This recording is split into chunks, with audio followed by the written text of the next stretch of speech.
Epilogue. There was something about funerals I hated. Beyond the dead bodies and people crying, what made this one worse was the fact that Amanda was angry, hurt, and only there because her aunt had forced her to come. You didn't have to be a mind reader to see it. It was written on her face and every impatient shift of her body. Daniel had his arm draped around my shoulders as we walked across the spongy ground towards his car. The sun, which had finally broken the parlor of winter's grip, beat down at us warmly. A trickle of sweat rolled down my back as I walked. It was the first day I hadn't had to wear Daniel's jacket. Spring was here at last. Amanda walked with her Aunt Colleen 2 or 3 people ahead of us, the pastor finally releasing us from his drowning monologue. Her head was bowed as she struggled with overwhelming emotions she couldn't make heads or tails of. I could clearly hear her thoughts over everyone else. They were too loud and too angry to ignore. I knew what I had to do. I had been contemplating it ever since we arrived. I stopped Daniel and Alex, who were walking with us. Alex not only forgave me for changing her into a night stalker, but was handling it stoically. She'd said a part of her had known the possible consequences and hadn't cared. She couldn't remember much beyond feeling called to the bunker and the overwhelming rage, but she knew she was glad to have helped. She was an amazing friend, one I was glad to have. "I need to talk to Amanda. Do you mind?" I asked as I faced them. Daniel smiled and shook his head. His green eyes told me he knew what I was doing. "We'll wait by the car." Alex looked at Ellen and Sam, who were talking to a short man standing near the casket. When they walked away from the man, through the gravestones and deeper into the cemetery, Sam's hand rested on the small of Ellen's back. I watched them, sensing that Ellen wanted to pay her respects to my grandfather. Although Ellen's face was solemn with the idea of what she was about to do, she was glowing at Sam's touch. "Actually, I need to talk to Dad about something before he leaves," Alex said. "You need money for clothes for your date," I smirked. Davis had gotten up the nerve to ask Alex out. With everything that had happened, that simple act had given me hope. Life wasn't all about pain and heartbreak. It was about the beautiful small things, like a boy finding the courage to ask someone out. "When don't I need money for clothes?" Alex asked with a smile.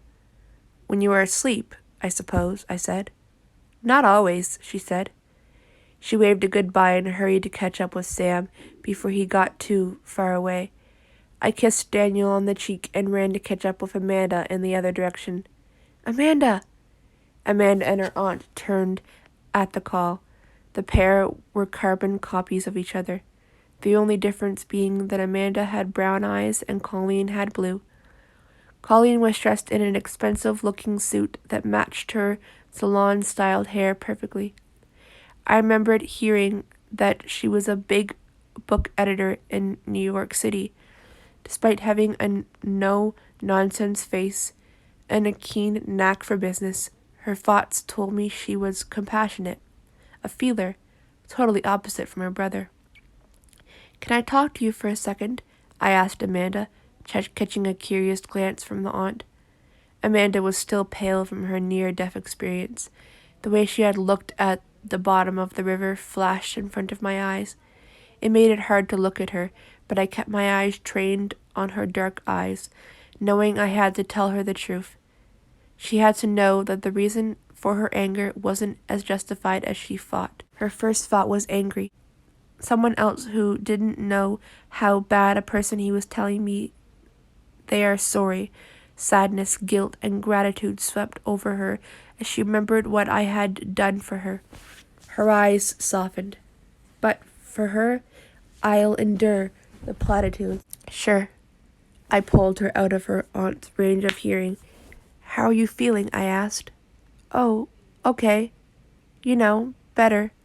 She shrugged, uncomfortable. Good.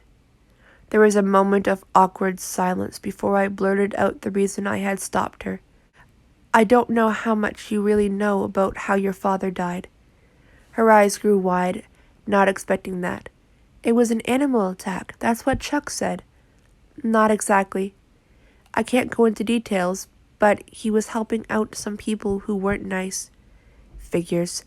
Must have been that creepy man who kept coming around. Slightly startled by the vision of Thomas she had forced on me, I continued. The whole story doesn't matter. What matters is that at the end he was trying to save you. The bad people were using your suicide attempt to draw others out, and your father didn't want any part of that. He tried to stop them, and they killed him for it. His last act was to try and save you. I don't believe her. How could you possibly know that? She demanded. Her brown eyes burned into mine. Their intensity reminded me of Sheriff Cobb. I just do. It's the truth. Amanda looked at me skeptically. I kept my eyes on hers, facing her skepticism with stubborn determination. It was important she believe. I heard her thoughts fight their way to the conclusion I was telling her the truth.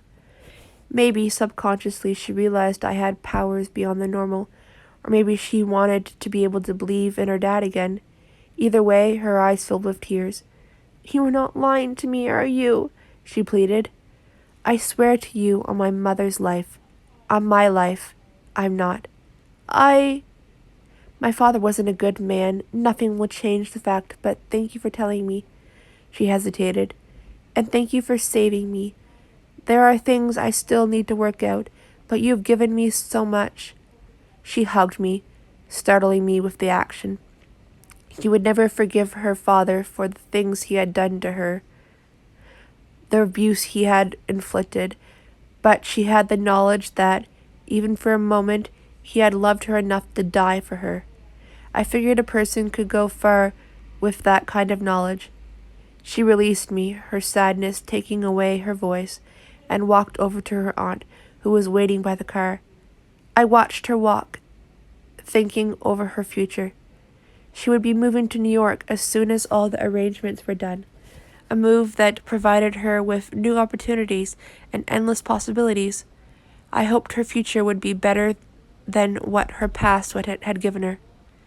Daniel appeared at my side and took my hand. We walked to the car. "That was a very kind thing you just did," he said. It was the truth. It was kind all the same. He smiled at me, his eyes impossibly soft. He opened my door, and I slid in as he walked around to join me. I watched him walk, feeling strangely happy, as if a weight had lifted off me. We didn't have the results from all the tests Beatrice and Han had done. We didn't know what my future held, or what kind of creature I was, but we had each other. I figured, like Amanda, I could go far with that. "Would it be inappropriate for me to tell you how amazing you look?" he asked, starting the Audi and maneuvering around the parked cars. "Yes," I said, looking at the black dress, heels, and jewelry Alex had forced on me. "I won't say it then." "That qualifies as saying it," I retorted. I was never one for the appropriate. That's the truth. I turned to talk to Alex, but the back seat was empty. I looked at the side of his face questioningly. "Did we ditch Alex?" "No. She left with Sam and Ellen. They are going out to lunch. I asked her if we could be alone for a little while, because I have a surprise." "What surprise?" He laughed. "You can't ask about it in that demanding tone, Claire. It won't make me tell you what it is." I made a face. "Do you think she'll recover?" "You or Amanda?" he asked pointedly. "Don't start." He thought about his answer. I tried to look through all the possibilities as much as I could, and I feel like Amanda is going to flourish in New York. It'll be good for her. I hope so. He made another turn, and I realized we were headed towards his house. I hoped his surprise didn't involve needles. I couldn't handle any more of those. They had been my mainstay for the past 2 days. Oddly enough, though, His place had become my refuge. Even though the tests happened there, it was the one place that was unassailable. It was my castle in the woods. Claire, I've been meaning to ask you something. What? When's your birthday? I stared at him, peeling my eyes away from the trees, which were encroaching on the road as we drove up his mountain. We had been trying to keep the weird things at bay, concentrated on being together as a couple. But I knew, despite that, because of it, that the weird things couldn't be put off forever. My throat was suddenly dry. Did my birthday even mean anything anymore? Did it matter that I would turn 17? I thought I had jumped that barrier when I had killed. October 31. Why? Halloween? He laughed. That's awesome. Why? I asked again. I want to get you a present, of course. Something special. You only turned 17 once. He thought about my age for a moment. You skipped a grade, didn't you? Ignoring his question, I asked, Are you sure you were not asking because you were wondering if it'll have any effect on what I can do? Or how much time we have before they come looking for me again? Nope, he said. No, you were not sure. Or no, you were not. No. We drove past an old well house, which reminded me of the cellar I had fought Thomas in. My heart started pounding at the memory. Cobb's desperate eyes filled my thoughts. Do you ever stop thinking about them? I asked quietly. His lips hardened, and his eyes grew distant. He knew I meant the deaths I had caused. Only when I'm around you. When I'm alone, well, that's another story. So no, they never really leave you. I'm afraid because a part of you enjoyed it? You felt righteous when they died? Yes, I admitted. I'm not going to gloss over the fact that you killed them or downplay your role in that because I know you don't want me to, and because you wouldn't listen. I've been there. But I will say this. You didn't kill them in cold blood, Claire. You killed people who were threatening your life and my life. It wasn't a vengeful slaying. You did take those lives, but you took them because you had no other choice. That's what distinguishes us from them. We kill when there is no other choice. But a part of me, I began. That's the part of you that you have to always look at honestly. Keep it to the front of your brain. It will help you know when it's time to defend yourself or when you are closing in on the boundary of wanton murder. I feel weak and vulnerable and bad all at the same time. I was getting better at sharing the darkest parts of me, at coming clean about my weaknesses. Daniel was very understanding. He'd been through so much in his long years that he didn't judge me for whatever I said. And that helped. You were the opposite of bad and the epitome of strength. But it's okay to feel that way. When I first killed, I felt the same way. Worse, actually. Only you didn't have you for comfort, I said, realizing how much support I really had. I did have me. That was the part of the problem, he said. You know what I mean. Yes. If I had you, I would have... He trailed off, his eyes wistful. I reached over and took his head. You have me now. He squeezed my hand, then released it, so he could push the button on his visor. Through the windshield, I saw we were at the black gates to his house. The tires of the car crunched into the gravel as we circled up to the house and parked near the broad front stairs. He helped me out of the car, and we walked up the stairs together. When he shoved the front door open, I got chills. Why do we look like we are stepping into a house laced with explosives? It's too quiet. Where is everyone? I tugged at my dress nervously. I asked them to leave for a couple of hours so we could have some privacy. For the surprise? Yes. His eyes danced with laughter, the seriousness of our prior conversation gone or suppressed. He pulled me to the stairs to get me walking. We made our way along the stone steps and through another hall, past the library, the home theater on the second floor, and up 2 more floors of his massive house. Why did this surprise entail climbing all the way to the top of the house? He finally stopped at the bottom of a small set of metal stairs that spiraled up. "This is my room," he said. "I want you to shut your eyes." "How will I walk up the stairs if my eyes shut?"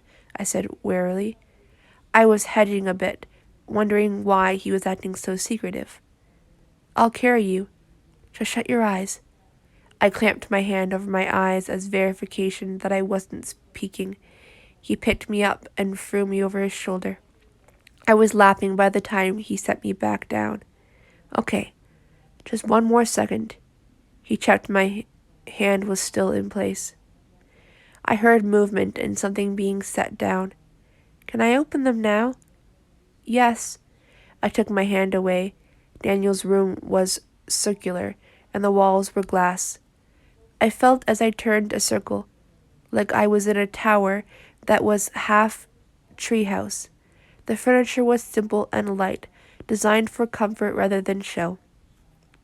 I could see Daniel staying up here, finding solace in a life that I knew was full of danger. I could see him reading for hours in the chair by the small fireplace, his strong hands turning the pages as the light danced on his face. Looking at the worn places where books had sat, I knew he clearly had cleaned specifically for this moment. I wished he hadn't. I'd have liked to see it without the changes. "This is beautiful," I said. "Thanks." He made an odd throat-clearing noise, and I turned to face him. That's when I noticed what he was standing next to. I felt my stomach fill with butterflies. Surely he hadn't.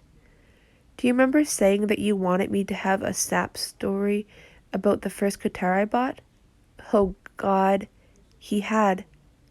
He reached out and stroked the mahogany guitar I had fallen in love with so many weeks ago. It made a pristine sound as his fingers strummed across the strings. I figured there couldn't be anything more sap-ridden than the story I'm about to tell. I bought this guitar after running into an incredibly beautiful, amazing woman in a music store. Admittedly, I ran into that woman after searching for her all over town because I wanted to talk to her again. I bought this the next day, thinking that if I did, I could have a part of her near whenever I couldn't be around her. But I couldn't play it. I knew I couldn't keep it to myself. He picked up the guitar and held it out for me to take. I stared at him. A dozen reasons for not taking it formed in my mind. The first reason was the most obvious one. "Do you have any idea what this cost?" "As a matter of fact, I do." He stepped closer and forced the guitar into my hands. "When someone who loves you buys you something, it's not an obligation, Claire. It's an extension of that love. Besides, I bought it for me originally. You were getting it secondhand." I started laughing. "You knew you would get me with that sap story, didn't you?" "Yes." "Was it real?" "Absolutely. I bought it from Martha the morning of our first car lesson." "Don't tell me you have a tattoo on your wrist as well," I joked. Daniel unbuttoned his white dress shirt and held up his wrist. He shoved me a small track of writing. "I got this after my first death. A reminder, it's his name in Arabic." "Why Arabic?" "Because that was the language he spoke." "Oh." I looked down at the guitar as an idea formed. "Sit down," I told him. He crossed his arms, stuck out his jaw, and did his best impersonation of me. "I don't like to be bossed around." "Oh, hush, just do as you are told." He bowed extravagantly, then went and sat in the comfortable seat near the fire, the one I imagined him in. Pulling the chair across from him closer, I sat as well, running through my memory bank of memorized songs. I settled on one he had told me he liked. I started playing Tears in Heaven by Eric Clapton. My fingers were uncertain at first, but they gained confidence as the notes flowed out the way they were intended. I started to sing along as my confidence grew.